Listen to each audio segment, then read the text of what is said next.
বিড়ি দে আমাকে মুকুল ভাই ভাই আছে না ট্রেনে সব ফেলে বলিকে পূজা পয়সা করো ও তো এত কথা কানতে না না ভালোবাসা দরকার নাই আমার তারা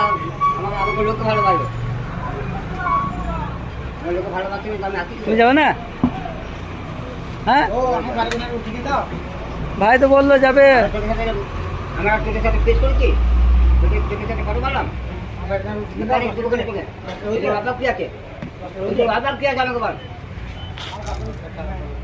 পরে গিয়ে মানে উদ্ধারি করতে এলো আপনি মেলা জমে যায় গেল আমার নাই আমার চাচা নাই হ্যাঁ তোর বাপের দিল গা তোর বাপের জমি আছে দেবে নাই বুঝি তো না তো মানে ভিক্ষা করবা চলো ভিক্ষা হ্যাঁ ভিক্ষা করো ঠিক দিবে কেন ঠিক দিবে কেন মানে তোকে আমি তোমাকে কে বলাই আর তোর বাবা কেন